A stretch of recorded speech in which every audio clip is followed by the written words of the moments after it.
अंधेरे और जंगल का मेल कुछ ऐसा है जो लोगों के मन में एक डर पैदा करता है।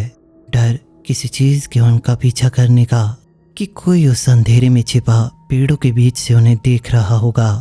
आपका हमारे चैनल पे स्वागत है और आज रात मेरे पास एक हाइकर के साथ घटी सच्ची कहानी है।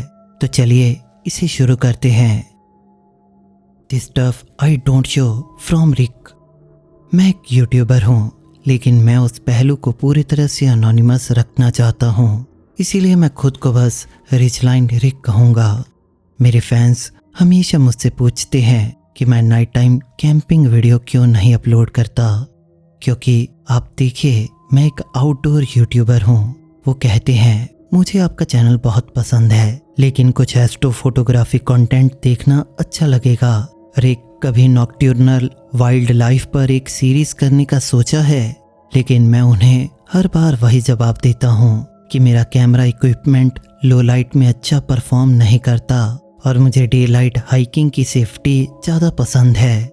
इन दोनों में से जो भी रीजनेबल लगे। सच्चाई ये है कि मैंने बहुत सारी ऐसी फुटेजेस कैप्चर की हैं जो समझ में नहीं आती, या मेरे द्वारा उन चीज़ों के बारे में बात करने का जो मैंने इनकाउंटर की जो मेरे समझ में नहीं आती, उन सब को मैं अपने ड्राइव से डिलीट कर देता हूँ।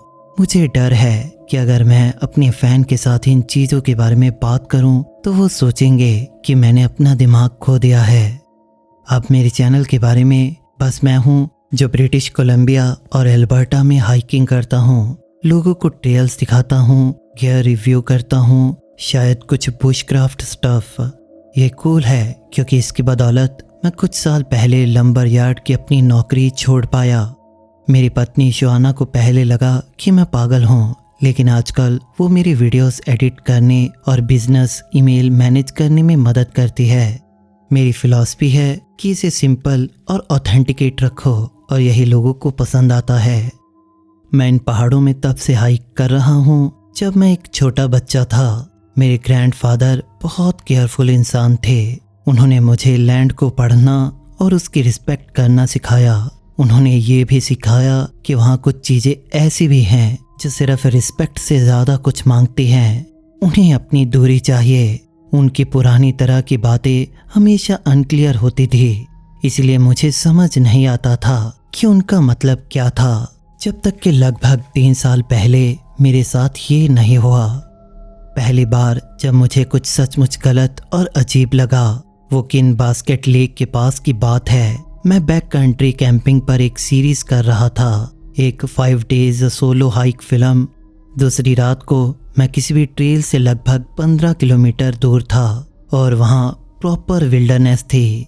मैंने एक क्रीक के पास अपना कैंप सेटअप किया, अपना फूड प्रॉपरली हैंग किया, बेयर कंट्री के सभी प्रोटोकॉल्स फॉलो किए। रात के लगभग 2 बजे मैं जाग गया क्योंकि सब कुछ पूरी तरह से शांत हो गया था।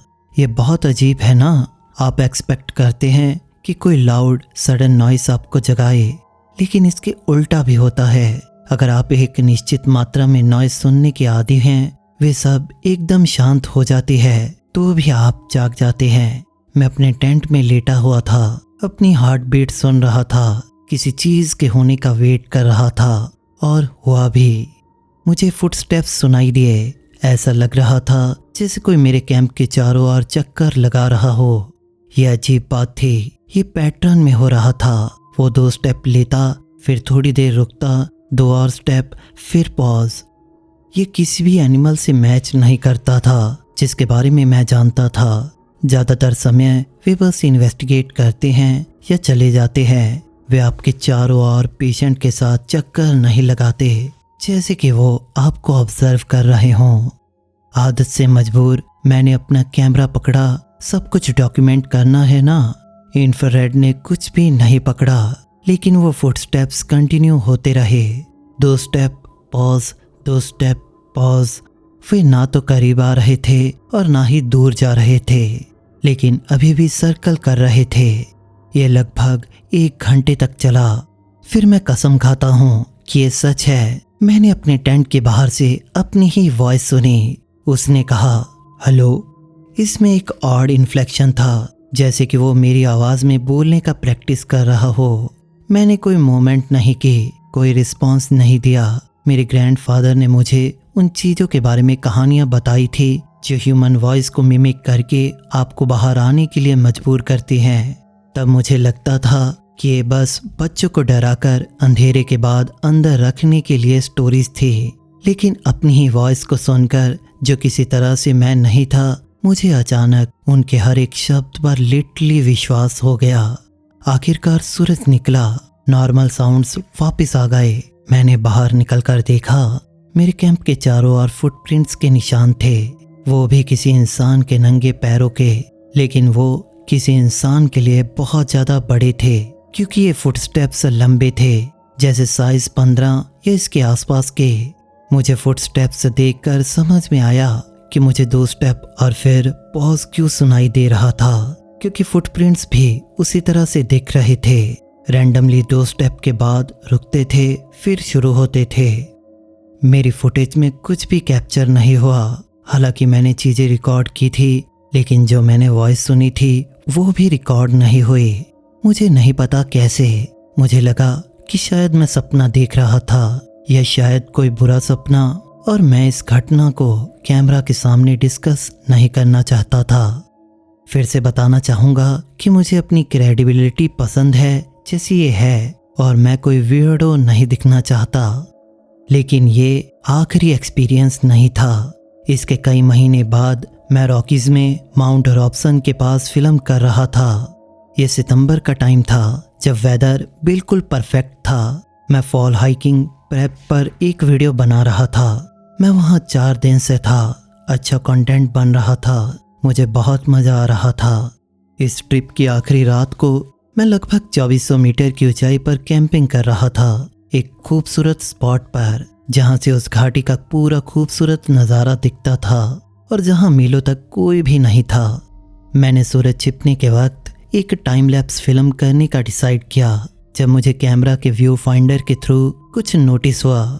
जस्ट रिकॉर्ड बटन को दबाने से पहले उस घाटी में मुझे शायद 500 मीटर दूर एक और हाइकर जैसा कुछ दिख रहा था। ये काफ़ी स्ट्रेंज था, क्योंकि ऑलरेडी इतनी देर हो चुकी थी और उसके पास कोई गियर भी दिखाई नहीं दे रहा था। ना कोई टेंट था, न कैंप साइट के पास में कोई आग थी। वो बस ट्री लाइन के किनारे पर खड़ा था। मैंने कैमरा के टेलीफोटो लेंस से बेहतर जूम करके देखने का ट्राई किया।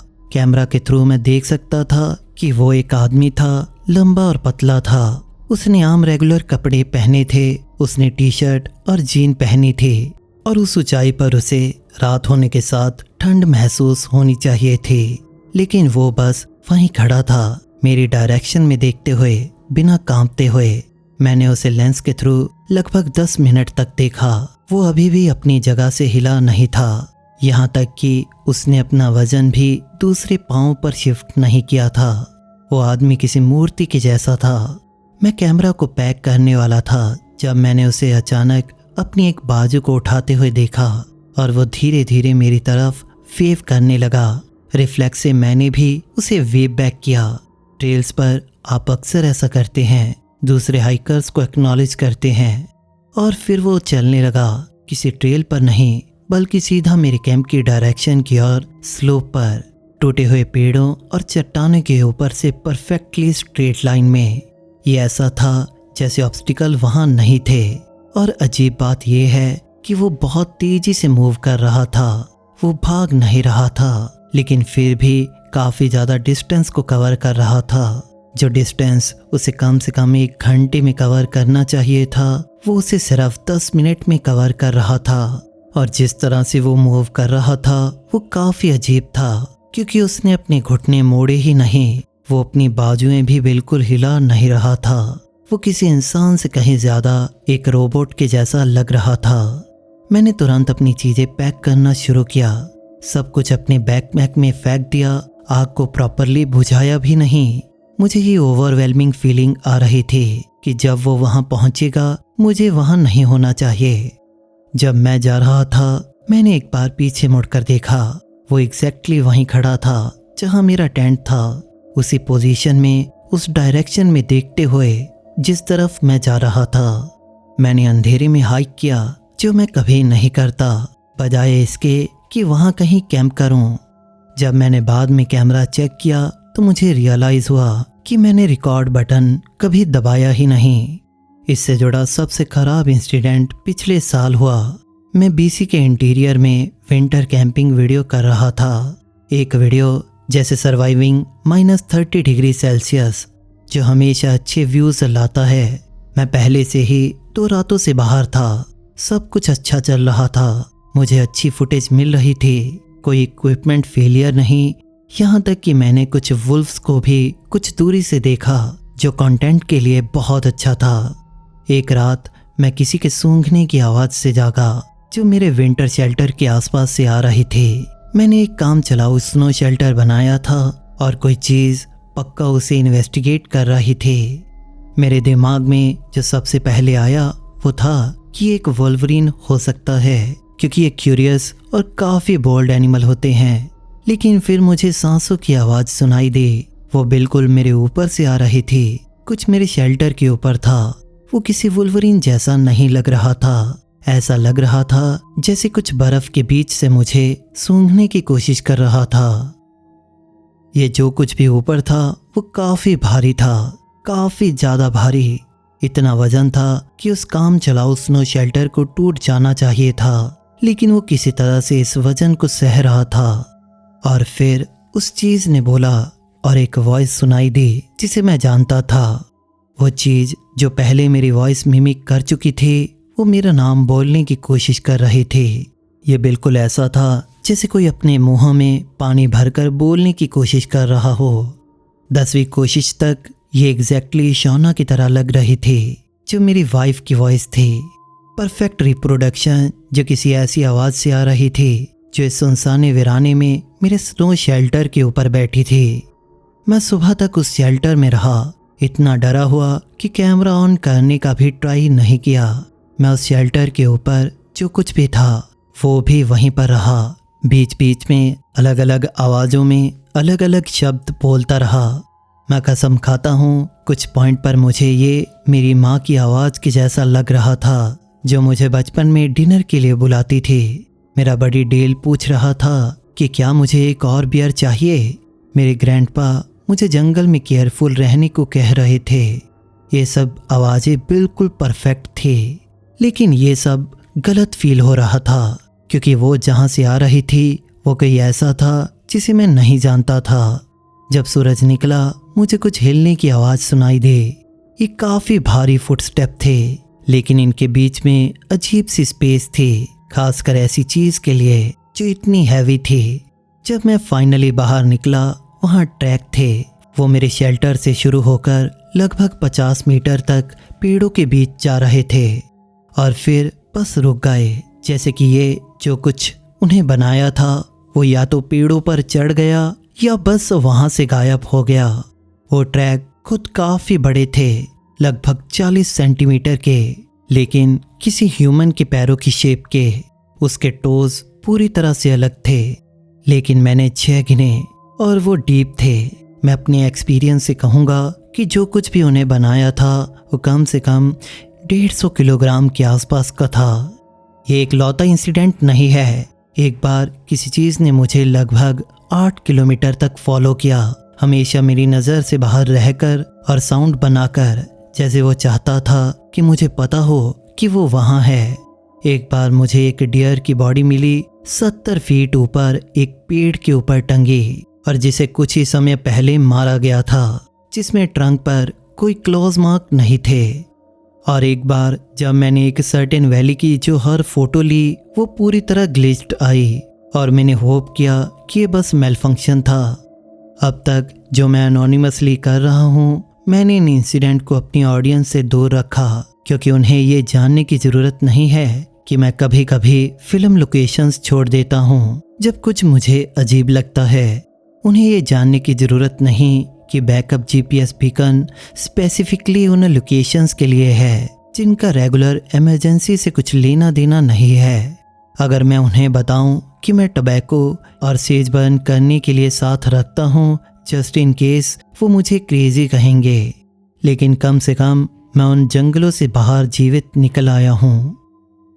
दोस्तों, अगर आप ऐसी ही और स्टोरीज सुनना चाहते हो तो हमारे चैनल को सब्सक्राइब करें, वीडियो को शेयर करें और इसी के साथ वीडियो को लाइक करना ना भूलें।